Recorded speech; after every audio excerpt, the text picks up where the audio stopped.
నమస్కారం. CCC digital 230 news బులెటిన్కు స్వాగతం. ఈనాటి వార్తలకు ముందుగా ముఖ్యాంశాలు. 2 రోజుల్లో 34 లక్షల కుటుంబాలకు రేషన్ పంపిణీ చేస్తామన్న మంత్రి నాదెండ్ల. కార్డుదారులు ఏ దుకాణానికైనా వెళ్లి రేషన్ తీసుకునేలా పోర్టబిలిటీ తీసుకొచ్చినట్టు వెల్లడి. రెడ్ బుక్ రాజ్యాంగంతో రాష్ట్రం అదుపు తప్పిందన్న మాజీ సీఎం జగన్. పోలీసు వ్యవస్థ వికృత రూపానికి తెరాలు కట్టినే సాక్ష్యమని ఆగ్రహం. పాత రేషన్ పంపిణీ విధానంతో మహిళలు అగచాట్లు పడుతున్నారన్న మాజీ మంత్రి కారుమూరి. సర్వర్లు పనిచేయక ఎండలకు నిలబడలేక అల్లాడిపోతున్నారని ఆగ్రహం. ప్రజా సమస్యల పరిష్కార వేదికలో అందిన అర్జీలను త్వరితగతిన పరిష్కరించండి. అధికారులకు పశ్చిమ గోదావరి జిల్లా కలెక్టర్ నాగరాణి ఆదేశాలు. ఇప్పటి వరకు 34.81 లక్షల మందికి రేషన్ సరుకులు అందించామని పౌర సరఫరాల శాఖ మంత్రి నాదెండ్ల మనోహర్ తెలిపారు. ఇప్పటి వరకు 34.81 లక్షల మందికి రేషన్ సరుకులు అందించామని పౌర సరఫరాల శాఖ మంత్రి నాదెండ్ల మనోహర్ తెలిపారు. 3.73 లక్షల మంది వృద్ధులు, దివ్యాంగులకు ఇంటింటికి వెళ్లి రేషన్ సరుకులు అందించామన్నారు. వృద్ధులు, దివ్యాంగులకు ఈ నెల 5లోగా రేషన్ ఇవ్వాలని డీలర్లను ఆదేశించినట్లు చెప్పారు. కొన్ని చౌకధరల దుకాణాల వద్ద సర్వర్ సమస్యలు తలెత్తాయని వెంటనే పరిష్కరించి పంపిణీ కొనసాగించినట్లు చెప్పారు. 1వ తేదీ నుంచి 15వ తేదీ వరకు రేషన్ దుకాణాలు తెరిచే ఉంటాయని, పనులు మానుకుని రేషన్ దుకాణాలకు వెళ్లాల్సిన అవసరం లేదని చెప్పారు. కార్డుదారులకు మరింత సౌకర్యం కల్పిస్తూ ఏ దుకాణానికైనా వెళ్లి రేషన్ తీసుకునేలా పోర్టబిలిటీ తీసుకొచ్చినట్లు తెలిపారు. ప్రతి డీలర్కు 10% ఎక్కువగా సరుకులు సరఫరా చేసినట్లు చెప్పారు. రేషన్ షాప్ డీలర్లు ప్రజలకి ఒక పండుగ వాతావరణంలో మనస్ఫూర్తిగా ఈ కార్యక్రమాన్ని తీసుకెళ్ళడానికి కోసం అహర్నిశలు కృషి చేశారు. గత 3 నెలల్లో జరిగిన ప్రక్రియ ఈ నెలలో అంటే నిన్న ఇవాళ జూన్ 1వ తారీఖు మరి 2వ తారీఖుతో పోల్చుకుంటే గతంలో ఇదే రోజు ఈ సమయానికి 25,18,506 మందికి రేషన్ సరఫరా చేయగలిగాం. అంటే ఎండియు వ్యాన్లు ఉన్నప్పుడు ఆ వ్యాన్ల ద్వారా 9,260 వ్యాన్లు వాళ్ళు చేయగలిగేది 25,18,506 కార్డుదారులకు కుటుంబాలకు వాళ్ళు అందించగలిగారు సరుకులు.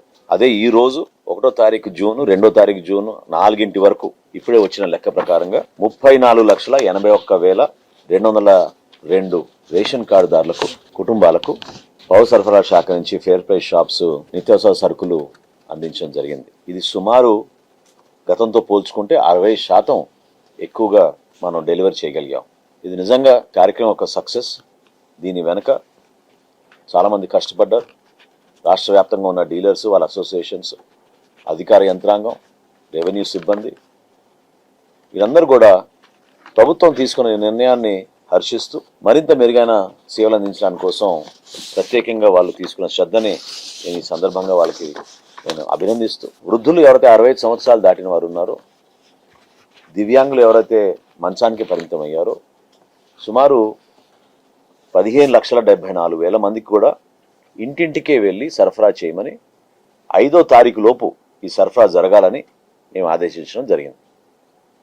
ఇప్పటి వరకు మాకు వచ్చిన లెక్క 3,73,062 కార్డుదారులకు మా రేషన్ షాప్ డీలర్లు ఇంటింటికి వెళ్ళి సరఫరా చేయడం జరిగింది. ఇది యావరేజ్ మేము అనుకున్నట్టే దాదాపు 31-32% ఈ కార్యక్రమంలో కూడా 2వ తారీఖు మధ్యాహ్నానికల్లా ఇది 1 గంటకు వచ్చిన లెక్క కల్లా చేయగలిగాం. అయితే పత్రికల్లో కూడా మీరందరూ కూడా ప్రతి జిల్లాలో వస్తున్న వార్తలు, నియోజకవర్గాల నుంచి మాకు వస్తున్న ఫీడ్బ్యాక్, జిల్లా కలెక్టర్లు, జాయింట్ కలెక్టర్లు, స్థానికంగా డిస్ట్రిక్ట్ సప్లై ఆఫీసర్స్ అందరూ కూడా ఎప్పటికప్పుడు మేము చెక్ చేసుకుంటే కొన్ని టెక్నికల్ ఇష్యూస్ నిన్న కూడా వచ్చినాయి. ఎందుకంటే ఒకేసారి ఎక్కువ మంది షాపుల దగ్గర రావడంతో కొన్ని సందర్భాల్లో సర్వర్ ఇష్యూస్ వచ్చినాయి. మధ్యాహ్నం వరకు, మధ్యాహ్నం నుంచి సజావుగానే జరిగింది. ఇది కాకుండా తెలియక పాపం ఎవరైతే ఇంతకుముందు నేను మీకు చెప్పానో 60 సంవత్సరాలు దాటిన వృద్ధులు, దివ్యాంగులు కుటుంబ సభ్యులు కూడా నిన్న చాలామంది ఈ షాపుల దగ్గరకు వచ్చి ఆదివారం కాబట్టి సరుకులు తీసుకెళ్ళడానికి కోసం వాళ్ళు రావడం జరిగింది. మరొకసారి మీ అందరికీ మీ ద్వారా రాష్ట్ర ప్రజలకు నేను విజ్ఞప్తి చేసేది, మార్పు కోసమే చేసిన కార్యక్రమం ఇది. 1వ తారీఖు నుంచి 15వ తారీఖు వరకు ఉదయం 8 నుంచి 12 వరకు, మధ్యాహ్నం 4 నుంచి 8 వరకు మీకోసమే ఈ తలుపులు తెరిచి ఉంటాయి. మీరెవ్వరు కూడా కంగారు పడి ఈ 2 రోజుల కోసం 3 రోజుల కోసం అంటే ఇదివరకు అలవాటు అయిపోయింది, వ్యాన్లు వచ్చినప్పుడే మన సరుకులు తెచ్చుకోవచ్చు అని. అటువంటిది ఏమీ లేదు. ఈ 15 రోజులు వీళ్ళు తెరిచే ఉంటారు. ఎక్కడా ఏమి ఇబ్బంది లేకుండా మీకు సరఫరా జరిగేటట్టు మీరు పక్కనున్న మీ షాప్ కాకుండా వేరే షాప్కి వెళ్ళి తెచ్చుకోవాలనుకున్నా కూడా పోర్టబిలిటీ అంశం కూడా మేము ఈసారి అవకాశం కల్పించాం. ఎవరు ఏ షాప్కి వెళ్ళినా కూడా తీసుకునే విధంగా 10% ఎక్కువగా సరుకులు ఈ షాపులకు అందించి ఈ కార్యక్రమాన్ని ప్రజల్లో మరింత దృఢంగా వారు కోరిన విధంగా ఏ సమయం అయితే వారు ఆ సమయానికి రాగలుగుతారో పనులు మానేసుకుని రావాల్సిన పరిస్థితి లేకుండా ఈ కుటుంబాలకి ఒక ధైర్యం నింపే విధంగా ఒక భరోసా నింపే విధంగా ఈ కార్యక్రమం చేసుకుంటూ వచ్చాం. దయచేసి ఎవరి కుటుంబాలు అయితే 65 సంవత్సరాలు నిండిన వృద్ధులు ఉన్నారో, అదేవిధంగా దివ్యాంగులు ఉన్నారు, మీరు ఎవ్వరు కూడా తొందరపడి షాపుల దగ్గర రావాల్సిన పరిస్థితి లేదు. ఖచ్చితంగా మా డీలర్లే మీ దగ్గర తీసుకొచ్చి అందిస్తారు. మీరే చూస్తారు ఎంత ఫ్యాక్చువల్గా మేము చేయగలుగుతున్నాం. లాజిస్టికల్గా కొన్ని ఇష్యూస్ ఖచ్చితంగా క్షేత్రస్థాయిలో ఈ కార్యక్రమం చాలా సంవత్సరాల తర్వాత మళ్ళీ మనం పునరుద్ధరించాం కాబట్టి చిన్న చిన్న సమస్యలు ఉన్నాయి. ఇవన్నీ కూడా అధిగమించుకుంటూ ఈ కార్యక్రమాన్ని మరింత వేగవంతంగా ప్రజలకి మరింత మెరుగైన సేవలు అందించే విధంగా ముందు తీసుకెళ్తామని ఈ సందర్భంగా మీ అందరూ కూడా. రెడ్ బుక్ రాజ్యాంగంతో రాష్ట్రం అదుపు తప్పిందని, పోలీస్ వ్యవస్థ దిగజారిపోయిందని వైసీపీ అధినేత మాజీ సీఎం జగన్మోహన్ రెడ్డి ఆరోపించారు. రెడ్ బుక్ రాజ్యాంగంతో రాష్ట్రం అదుపు తప్పిందని, పోలీస్ వ్యవస్థ దిగజారిపోయిందని వైసీపీ అధినేత మాజీ సీఎం జగన్మోహన్ రెడ్డి ఆరోపించారు. మంగళవారం తెనాలిలో పర్యటించిన ఆయన పోలీసుల చేతిలో హింసకు గురైన యువకుల కుటుంబాలను పరామర్శించిన అనంతరం మీడియాతో మాట్లాడారు. రాష్ట్రంలో రెడ్ బుక్ రాజ్యాంగంతో చంద్రబాబు పోలీస్ వ్యవస్థను దుర్వినియోగం చేస్తున్నారని ధ్వజమెత్తారు. ప్రశ్నించే గొంతుకులను అణగదొక్కుతున్నారని, మాజీ మంత్రులు వైసీపీ కార్యకర్తలపై కేసులు పెడుతున్నారని ఆగ్రహం వ్యక్తం చేశారు. పోలీస్ వ్యవస్థ వికృత రూపానికి తెనాలి ఘటనే సాక్ష్యమని దుయ్యబట్టారు.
ఇంటి వద్దే రేషన్ సరుకులు డెలివరీలో కీలకంగా నిలిచి ప్రజలకు ఎంతో సేవలందించిన ఎండీయూని రద్దు చేయడం ద్వారా సీఎం చంద్రబాబు ప్రజలకు మరో వెన్నుపోటు పొడిచారని మాజీ మంత్రి కారుమూరి నాగేశ్వరరావు ఆక్షేపించారు. ఇంటి వద్దకే రేషన్ సరుకుల డెలివరీలో కీలకంగా నిలిచి ప్రజలకు ఎంతో సేవలందించిన ఎండీయూని రద్దు చేయడం ద్వారా సీఎం చంద్రబాబు ప్రజలకు మరో వెన్నుపోటు పొడిచారని మాజీ మంత్రి కారుమూరి నాగేశ్వరరావు ఆక్షేపించారు. ప్రజలకు ఏది బాగున్నా చంద్రబాబుకు అది నచ్చదని స్పష్టం చేశారు. ఎండీయూల రద్దుపై తన నిర్ణయాన్ని సమర్థించుకునేలా సీఎం చంద్రబాబు ఆ వాహనాల ఆపరేటర్లపై నిరాధార ఆరోపణలు చేస్తున్నారని ధ్వజమెత్తారు. ఇంటికే రేషన్ పంపిణీ చేసే వ్యవస్థకు మంగళం పాడి ఎండీయూలను రద్దు చేసి పాత విధానాన్ని తీసుకొచ్చి చంద్రబాబు పగ తీర్చుకుంటున్నారని దుయ్యబట్టారు. ఈ రేషన్ ఈ దుకాణాలు వల్ల ఇబ్బంది పడే పరిస్థితి పోయి ఎండియు బళ్ళు ద్వారా ఒక్కరోజు కూడా పని వేస్ట్ కాకుండా ఇంటి దగ్గర సరుకులు అందే కార్యక్రమం జరగబట్టి ఎంతోమంది ఆడవారు ఉన్నారు, ముసలివారు ఉన్నారు, చాలా చిన్నవాళ్ళు పెద్దవాళ్ళు అందరూ కూడా చాలామంది దానికోసం ఇబ్బంది పడే పరిస్థితి ఉండేది. అటువంటి ఇబ్బంది పడే పరిస్థితి లేకుండా ఇది అందటం వల్ల కొన్ని వేల మంది రోజు పని చేసుకునే వాళ్ళు పని మానుకుని రేషన్ షాపులు కాడ పడిగాపులు పడి రేషన్ తీసుకోవటం కోసం సర్వర్లు పనిచేయక మరి చాలా ఇబ్బంది పడి గతంలో కొన్ని వేల కోట్లు నష్టపోయే పరిస్థితులు ఉండేది. ఎందుకంటే 400 నుంచి 600 రూపాయలు కూలీ రేటు ఉంది. దానివల్ల ఆ రోజు కూడా వెళ్ళి ఆ రోజు కూలి మాని ఒకవేళ సర్వర్ పని చేయకపోతే మరుసటి రోజు కూడా వెళ్ళి అలా ఒక రోజు మానటం వల్ల ఈ వేల లక్షల మంది మరి ఎన్ని వేల కోట్ల రూపాయలు మరి లాస్ అయ్యేవారో ఒకసారి గుర్తుంచుకోవాలని చెప్పి ఈ సందర్భంగా 100 కోట్లు 300 నుంచి దగ్గర 800 కోట్ల రూపాయలు రాష్ట్రంలో రెక్కాడితే కానీ దొక్కాడిని జనం లాస్ అయిపోయిన గతంలో కోకొల్లో. మరి ఇవాళ నిన్ననే మళ్ళీ పాత సిస్టానికి తెరలేపారు. ఆ పాత సిస్టంతో తెరలేపటం నిన్న అనంతపురంలో ఒక 70 ఏళ్ల వృద్ధురాలు తొలిగా ఆవిడ రేషన్కి వెళ్ళి మరి అక్కడ మరణించడం జరిగింది. 70 ఏళ్ల వృద్ధురాలు. ఇలాగా రేషన్ నిన్న వైజాగ్లో 4వ పట్టణ పోలీస్ స్టేషన్లో ప్రజలే పట్టుకుని వాళ్ళని ఏదైతే రేషన్ షాప్ ద్వారా తరలిపోతున్నాయో రైస్ని మరి పోలీస్ స్టేషన్లో పెట్టి కేసు పెట్టించడం జరిగింది. మీరు ఏదో ఈ బళ్ళ మీద అవినీతి జరిగిపోతుంది అంటున్నారు. మీరు ఈ 12 నెలల్లో ఎన్ని బళ్ళుని మీరు పట్టుకున్నారు, ఎంత రేషన్ని దొంగచాటుగాళ్ళు అమ్ముతా ఉంటే పట్టుకున్నారని నేను అడుగుతున్నా. మేము ఇవాళ రేషన్ షాపుల వాళ్ళకి మేము వ్యతిరేకం కాదు. రేషన్ షాపులను కూడా మేము కొనసాగించాం. రేషన్ షాపులతో పాటు ఈ ఎండివి బళ్ళు నడిచినాయి. వాళ్ళకు కూడా జగన్మోహన్ రెడ్డి గారు మేము అధికారంలోకి వచ్చిన తర్వాత వాళ్ళకి కమిషన్ కూడా పెంచుతారని చెప్పారు. వాళ్ళను కూడా రద్దు చేసేది లేకుండా రేషన్ షాపుల వాళ్ళు కంటిన్యూ అవ్వాలి, ఎండివి బళ్ళు కూడా కంటిన్యూ అవ్వాలని చెప్పి అందరినీ ఆదుకునే మనసున్న ముఖ్యమంత్రి జగన్మోహన్ రెడ్డి గారు. ఇవాళ మీరు లక్షల ఉద్యోగాలు ఇస్తానన్నారు. లక్షల ఉద్యోగాలు గాలికేరు. ఇవాళ మీరు వాలంటీర్ని 2,60,000 మందిని నిష్కారణంగా తీసేసి 10,000 ఇస్తారని చెప్పి మోసం చేశారు. అలాగే ఏదైతే లిక్కర్ షాప్లో పనిచేస్తున్న మరి 25,000 మందిని తీసేసి మరి వాళ్ళని కుటుంబాలకి దుమ్ము పోశారు. ఇవాళ ఈ రేషన్ మీద దగ్గర 9,260 మంది మా ఆపరేటర్లు అయితే వాళ్ళ అసిస్టెంట్లుగా పనిచేస్తున్న 10,000 మంది టోటల్ 20,000 కుటుంబాలని రోడ్డును పడేసే పని చేశారు మీరు. ఇవాళ మేము రేషన్ వాళ్ళ షాపుల వాళ్ళకి ఏమి అన్యాయం చేయలేదే. రేషన్ షాపుల వాళ్ళకు కూడా మేలు చేశాం, ఎండి బళ్ళు వాళ్ళకు కూడా మేలు చేశాం. ప్రజలకు మేలైన పథకాన్ని అందించే కార్యక్రమం. పశ్చిమ గోదావరి జిల్లా భీమవరం కలెక్టరేట్ పీజీఆర్ఎస్ సమావేశ మందిరంలో నిర్వహించిన జిల్లా స్థాయి ప్రజా ఫిర్యాదుల పరిష్కార వేదిక కార్యక్రమంలో కలెక్టర్ చదలవాడ నాగరాణితో పాటు joint collector T Rahul Kumar Reddy, DRO Mogili Venkateswarlu అర్జీలను స్వీకరించారు. పశ్చిమ గోదావరి జిల్లా భీమవరం కలెక్టరేట్ పీజీఆర్ఎస్ సమావేశ మందిరంలో నిర్వహించిన జిల్లా స్థాయి ప్రజా ఫిర్యాదుల పరిష్కార వేదిక కార్యక్రమంలో కలెక్టర్ చదలవాడ నాగరాణితో పాటు joint collector T Rahul Kumar Reddy, DRO Mogili Venkateswarlu అర్జీలను స్వీకరించారు.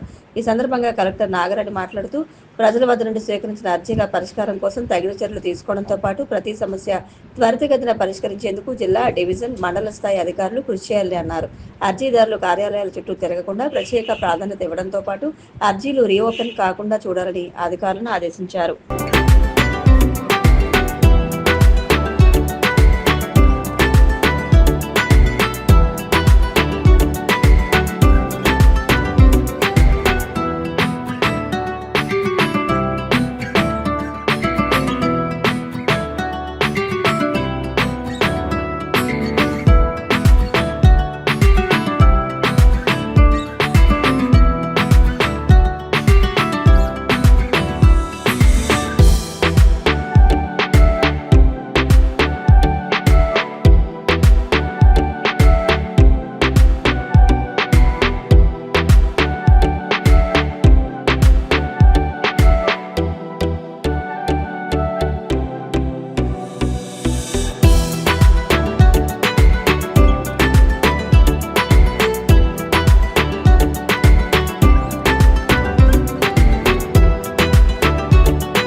రాష్ట్రంలో 2024 జూన్ 4వ తేదీన ప్రజలు ఇచ్చిన తీర్పును ప్రస్తుత వైసీపీ జగన్ వెన్నుపోటు దినంగా ప్రకటించడం విడ్డూరంగా ఉందని భీమవరం నియోజకవర్గ టీడీపీ ఇన్ఛార్జ్, రాష్ట్ర పొలిట్ బ్యూరో సభ్యురాలు తోట సీతారామలక్ష్మి అన్నారు. రాష్ట్రంలో 2024 జూన్ 4వ తేదీన ప్రజలు ఇచ్చిన తీర్పును ప్రస్తుత వైసీపీ జగన్ వెన్నుపోటు దినంగా ప్రకటించడం విడ్డూరంగా ఉందని భీమవరం నియోజకవర్గ టీడీపీ ఇన్ఛార్జ్ రాష్ట్ర పొలిట్ బ్యూరో సభ్యురాలు తోట సీతారామలక్ష్మి అన్నారు. గత వైసీపీ ప్రభుత్వంపై వ్యతిరేకతతో ప్రజలు ఇచ్చిన తీర్పుని వెన్నుపోటుదారులుగా చిత్రీకరించి పిలుపు ఇవ్వడం దారుణమన్నారు. ప్రజలు ఇచ్చిన తీర్పును గౌరవించకుండా ప్రజలపై ఎదురుదాడికి దిగడం అంటే ప్రజాస్వామ్యానికి మచ్చ అని, ప్రజలు ఇచ్చిన తీర్పు వెన్నుపోటు కాదని వెన్ను వంచిన ఓటుగా అభివర్ణిస్తున్నామన్నారు. గతంలో వైసీపీకి 151 సీట్లు ఇచ్చిన ప్రజలు 11 సీట్లు ఇచ్చారంటే గతం గుర్తు చేసుకోవాలని ప్రజలు తీర్పు ఇచ్చిన రోజును వెన్నుపోటు దినంగా పరిగణించడం సిగ్గుచేటన్నారు. కూడా వాళ్ళు తిరస్కరించి ఈ రోజున దాన్ని వెన్నుపోటు దినంగా వాళ్ళు ఏదో ధర్నాలు చేస్తాం, నిరసన చేస్తాం అని చెప్పడం అనేది ప్రజలు ఎవరు హర్షించదగ్గ విషయం కాదు. ప్రజల తీర్పు అది. ఓటమి ప్రభుత్వానికి దాదాపుగా 164 సీట్లు ఇస్తూ, పైగా ఎక్కడ ప్రతి ఎమ్మెల్యేకి 80,000, 90,000 మెజార్టీతో నెగ్గిన కాన్స్టిట్యున్సీలే ఎక్కువ ఉన్నాయి ఈసారి. అంటే ఎంత వ్యతిరేకత వచ్చిందో వైఎస్ఆర్ ప్రభుత్వం గమనించాలి. అదేమీ తెలియకుండా వెన్నుపోటు దినం, ఎందుకంటే వెన్నుపోటు అనేది వాళ్ళకి హిస్టరీలో ఉంది, వాళ్ళ చరిత్రలో ఉందనేది ప్రజలందరికీ తెలుసు. దాదాపుగా ఆయన ఒక ఎంపీగా ఆయన చనిపోయినప్పుడు కానీ, ప్రజల్ని ఎన్నో రకాలుగా నమ్మించి మోసం చేయడంలో కానీ, పూర్తిగా వైఎస్ఆర్ ప్రభుత్వం 5 సంవత్సరాలు కూడా ఎన్ని రకాలుగా దారుణ చర్యలకు చేపట్టిందో ప్రజలందరికీ తెలుసు. దాని పర్యవసరమే 164 సీట్లు వచ్చినా అంటే, ఎందుకంటే వాళ్ళు దాదాపు 154 సీట్లు బహుశా అనుకుంటా 11 సీట్లకు వెళ్ళిపోయారు.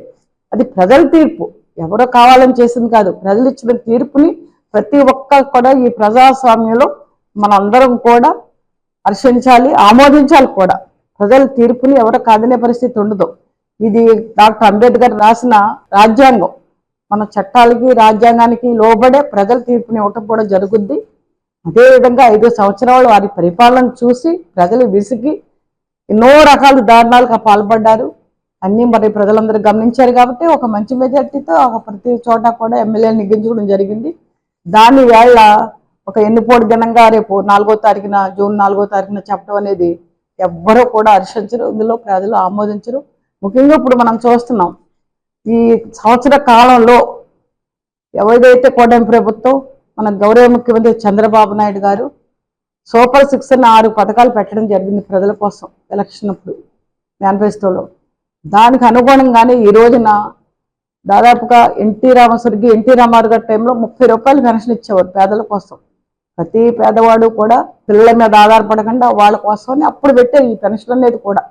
దాని చంద్రబాబు నాయుడు గారు దాదాపుగా 2,000 తీసుకొచ్చారు. ఇప్పుడు ఎలక్షన్ అయిన నెల రోజులకి ఈ ప్రభుత్వం వచ్చాక 4,000 చేయడం జరిగింది, వికలాంగులకు 6,000 చేయడం జరిగింది. అలాగే ప్రతిదీ కూడా వాళ్ళ పరిస్థితులను బట్టి పెన్షన్ 10,000, 14,000 కూడా చేయడం జరిగింది. ఏదైతే హామీ ఇచ్చారో గ్యాస్ సిలిండర్ 3 సిలిండర్లు అంటారు, మూడిట్లకి కూడా అమౌంట్ కూడా వాళ్ళకి ఖాతాల్లో పడే విధంగా కూడా చేయడం జరుగుతుంది. ఈ రోజున తల్లి బిడ్డ రేపు స్కూల్ తీయగానే 12వ తారీఖున వాళ్ళకి అమౌంట్ వేయడం జరుగుతుంది. అలాగే రైతు భరోసా అది కూడా రైతులకి ఇవ్వడం జరుగుతుంది. అదే ఉచిత బస్సు ఇస్తామని హామీ ఇచ్చారు మహిళల కోసం, అది కూడా వచ్చే నెలలో ప్రారంభించడం జరుగుతుందని ముఖ్యమంత్రి గారు చెప్తున్నారు. మరి ఇన్ని రకాలుగా దాదాపుగా 70% ఏదైతే హామీ ఇచ్చారో అన్ని కూడా నెరవేర్చడం జరిగింది ఈ రోజున. అది ప్రజలందరూ కూడా తెలుసు, గమనిస్తున్నారు కూడా. ఈ రోజు మేము పెన్షన్ నిన్న రేషన్ ఇచ్చాం. ఎందుకంటే ఈ రోజున ఏదో అక్కడ వ్యాన్ చాలితే చాలామంది మాకు చెప్పడం జరుగుతుంది, ఆ 2 రోజులు 2 days వెళ్ళకపోతే ఏదో పని ఉండి అది మిస్ అయిపోయేది. ఈ రోజున మరి రేషన్ ఎవరైతే డీలర్ షాపులు ఉన్నాయో పాత పద్ధతిలో అంతగా చక్కగా అది పెట్టి 1వ తారీఖు నుంచి 15 రోజుల వరకు కూడా రేషన్ ఎప్పుడు వెళ్ళినా ఎనీ టైం ఎప్పుడు వెళ్ళినా ఆ రేషన్ వాళ్ళకి ఇవ్వాలి, ఆ కార్డు ఉన్న వాళ్ళకని ఒకటి పెట్టడం జరిగింది. మొన్న కూడా మేమందరం అది ఇవ్వటం కూడా జరిగింది. ఇక పెన్షన్ వచ్చేసరికి ఆదివారం 1వ తారీఖు అయితే సెలవు కాబట్టి 31st 30 కావచ్చు 31 కావచ్చు ఆ తారీఖుని ప్రతి ఒక్కరికి కూడా పెన్షన్ అందే విధంగా కూడా చేయడం జరిగింది ఈవేళ రాష్ట్ర ప్రభుత్వం. మనం అందరం చూస్తున్నాం, ప్రజలందరూ గమనిస్తున్నారు. అదేవిధంగా రేషన్ కావచ్చు, పెన్షన్ కావచ్చు, ఎవరైనా రాని వాళ్ళు ఉంటే, వృద్ధులు ఉంటే, వాళ్ళ కదలలేని పరిస్థితి ఉంటే వాళ్ళకి దగ్గరికి వెళ్ళి ఇమ్మని చెప్పడం కూడా మన ముఖ్యమంత్రి చంద్రబాబు నాయుడు గారు చేస్తున్నారు. కూటమి ప్రభుత్వంలో చంద్రబాబు నాయుడు గారు కావచ్చు, అలాగే పవన్ కళ్యాణ్ గారు కావచ్చు, బీజేపీ కలిసి ప్రజల కోసం, సంక్షేమ కార్యక్రమాల కోసం, రాష్ట్రం కోసం, అభివృద్ధి కోసం ఈ రోజున పాటుపడేది ఏదైనా ఉందంటే తెలుగుదేశం పార్టీ, కూటమి ప్రభుత్వం. ప్రజలందరూ కూడా గమనిస్తున్నారు. రేపు పొద్దున్న ఏదో అడావుడు చేస్తూ వెన్నుపోటు దినం అని అదని ఇదని పెట్టడం అనేది కూడా ప్రజలు హర్షింపదగ్గ విషయం కాదు. ఎందుకంటే ఇప్పుడు సంవత్సర కాలం అయింది. ప్రజలందరూ కూడా ఈ కూటమి ప్రభుత్వానికి చాలా చక్కగా ఉందనేది ఈ రోజున రోడ్లు చూడొచ్చు, అభివృద్ధి చూడొచ్చు. అదేవిధంగా రేపు ఈ వెన్నుపోటు అనేది చాలా ఆశాస్పదం అనేది నేను చెప్తున్నాను. వెన్నుపోటు కావచ్చు, గొడ్డల పోటు కావచ్చు. ఎందుకంటే ఒక ఏరుపోటులో ఒక కత్తిపోటు అనేది సృష్టించి చాలా అలజడి సృష్టించారు అప్పట్లోనూ. ఇవన్నీ కూడా వైఎస్ఆర్ పార్టీకి చాలా మరి అనుకూలంగా చేసిన కార్యక్రమం అప్పుడు. ఇప్పుడు అదే ప్రజల్లోకి వెళ్ళాలనుకుంటే చాలా తప్పది. ప్రజలు ఎవరో కూడా దాన్ని హర్షించడం అని మేము తెలుగుదేశం పార్టీ. కూటమి ప్రభుత్వ పాలనలో తమకు మేలు జరుగుతుందని ప్రజలు నమ్మి ఓట్లు వేసి గెలిపిస్తే ఈ ప్రభుత్వం ప్రజలకు వెన్నుపోటు పొడిచిందని ఆదోని మాజీ ఎమ్మెల్యే సాయి ప్రసాద్ రెడ్డి విమర్శించారు. కూటమి ప్రభుత్వ పాలనలో తమకు మేలు జరుగుతుందని ప్రజలు నమ్మి ఓట్లు వేసి గెలిపిస్తే ఈ ప్రభుత్వం ప్రజలకు వెన్నుపోటు పొడిచిందని ఆదోని మాజీ ఎమ్మెల్యే సాయి ప్రసాద్ రెడ్డి విమర్శించారు. ఆదోనిలోని పార్టీ కార్యాలయంలో వైసీపీ నాయకులు కార్యకర్తలతో కలిసి వెన్నుపోటు దినోత్సవం విజయవంతం చేయాలని కోరుతూ పోస్టర్ విడుదల చేశారు. ఈ సందర్భంగా ఆయన మాట్లాడుతూ కూటమి ప్రభుత్వం ఇచ్చిన హామీలు నెరవేర్చకుండా రెడ్ బుక్ పాలన చేస్తుందని ఆగ్రహం వ్యక్తం చేశారు. ఎందుకంటే ఇది ప్రజల కోసం చేసే పోరాటం. ఇది ప్రజలకు ఇచ్చిన హామీని నెరవేర్చలేని పరిస్థితిలో ఈ ప్రభుత్వం ఉంది కాబట్టి దీన్ని వెన్నుపోటు దినంగా కార్యక్రమాన్ని ఏర్పాటు చేసి చేయడం జరుగుతూ ఉంది.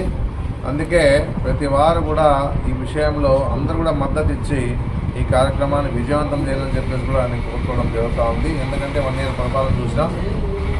అధికారాన్ని ఇచ్చిండేది వైఎస్ఆర్సీపీని టార్గెట్ చేయడమే ఒక కార్యక్రమంగా జరుగుతూ ఉంది. ఎన్నో మానభంగాలు జరిగినాయి, హత్యలు జరిగినాయి, అత్యాచారాలు జరిగినాయి. ఈ రకంగా రాష్ట్రంలో రెడ్ బుక్ రాజ్యాంగం నడుస్తూ ఉంది కాబట్టి దీనికి వ్యతిరేకంగా ఇప్పటి నుంచే మన పోరాటాలు చేయకపోతే చాలా అరాచకాలు జరిగిపోతాయి రాష్ట్రంలో.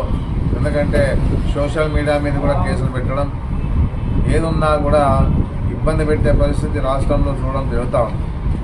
ఏదన్నా అనవసరంగా కేసులు ఏర్పాటు పెట్టడం, ఎందుకంటే పార్టీ పరంగా కానీ ఎవరైనా ముఖ్యమైన నాయకులు ఉంటే వాళ్ళ మీద కేసులు పెట్టి వాళ్ళ ద్వారా కేసులు పెట్టించి వాళ్ళ మీద పెట్టించి ఇబ్బంది పెట్టే పరిస్థితి చూస్తాం రాష్ట్రంలో. అలాంటివన్నీ కూడా ఈరోజు ప్రభుత్వం చేస్తూ ఉంది కాబట్టి ప్రభుత్వం ప్రజల చేతుల్లో నుంచి ప్రభుత్వం వచ్చింది కాబట్టి ఆ ప్రభుత్వం ఏ విధంగా ఈరోజు చేస్తామో చూస్తాను. ప్రజలు ఇచ్చిండేది మాకు ఏదైనా మేలు జరుగుతుంది, మాకు అన్ని విధాలుగా తోడుంటుంది ప్రభుత్వం అని చెప్పేసి ఆలోచన చేశారు. కానీ ఈ ప్రభుత్వం ఆ విధంగా లేదు. ప్రజలకు ఇచ్చిన హామీలు నెరవేర్చలే.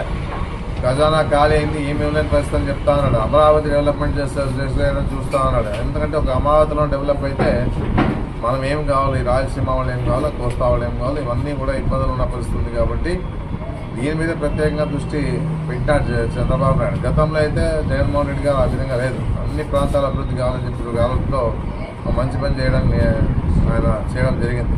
ఆయన ఇచ్చిన హామీలు నెరవేర్చాడు జగన్మోహన్ రెడ్డి గారు.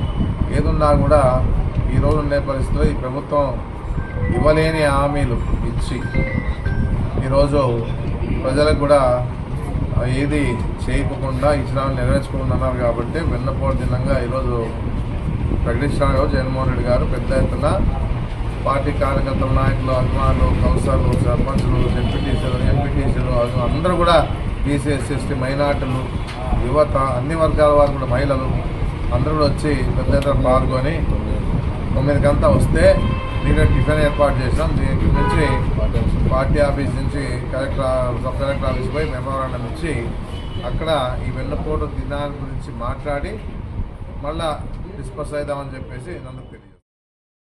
నంద్యాల జిల్లా నందికొట్కూరు సమీపంలో జాతీయ రహదారిపై రోడ్డు ప్రమాదం చోటు చేసుకుంది. జూపాడు బంగ్లా నుంచి కర్నూలు వైపు వేగంగా వెళ్తున్న టిప్పర్ డివైడర్ను ఢీకొట్టింది. నంద్యాల జిల్లా నందికొట్కూరు సమీపంలో జాతీయ రహదారిపై రోడ్డు ప్రమాదం చోటు చేసుకుంది. జూపాడు బంగ్లా నుంచి కర్నూలు వైపు వేగంగా వెళ్తున్న టిప్పర్ డివైడర్ను ఢీకొట్టింది. ఈ క్రమంలో అటువైపుగా వస్తున్న ద్విచక్ర వాహనంపైకి దూసుకువెళ్లింది. ఆపై రోడ్డు పక్కనే ఉన్న గోతులో పడిపోయింది. ఈ ఘటనలో బైక్పై ఉన్న వెలుగోడు మండలం అబ్దుల్లాపురం గ్రామానికి చెందిన రెహమాన్ ఎల్లాగౌడ్ తీవ్రంగా గాయపడ్డారు. సమాచారం అందుకున్న పోలీసులు ఘటనా స్థలానికి చేరుకుని సహాయక చర్యలు చేపట్టారు. టిప్పర్ డ్రైవర్ అతిగా మద్యం సేవించడం వల్లే ప్రమాదం జరిగినట్లుగా పోలీసులు భావిస్తున్నారు. వార్తలు ముగించే ముందు ముఖ్యాంశాలు మరొకసారి. 2 రోజుల్లో 34 లక్షల కుటుంబాలకు రేషన్ పంపిణీ చేస్తామన్న మంత్రి నాదెండ్ల. కార్డుదారులు ఏ దుకాణానికైనా వెళ్లి రేషన్ తీసుకునేలా పోర్టబిలిటీ తీసుకొచ్చినట్టు వెల్లడి. రెడ్ బుక్ రాజ్యాంగంతో రాష్ట్రం అదుపు తప్పిందన్న మాజీ సీఎం జగన్, పోలీసు వ్యవస్థ వికృత రూపానికి తెనాలి గట్టినే సాక్ష్యమని ఆగ్రహం. పాత రేషన్ పంపిణీ విధానంతో మహిళలు అగచాట్లు పడుతున్నారన్న మాజీ మంత్రి కారుమూరి, సర్వర్లు పనిచేయక ఎండలకు నిలబడలేక అల్లాడిపోతున్నారని ఆగ్రహం. ప్రజా సమస్యల పరిష్కార వేదికలో అందిన అర్జీలను త్వరితగతిన పరిష్కరించండి. అధికారులకు పశ్చిమ గోదావరి జిల్లా కలెక్టర్ నాగరాణి ఆదేశాలు.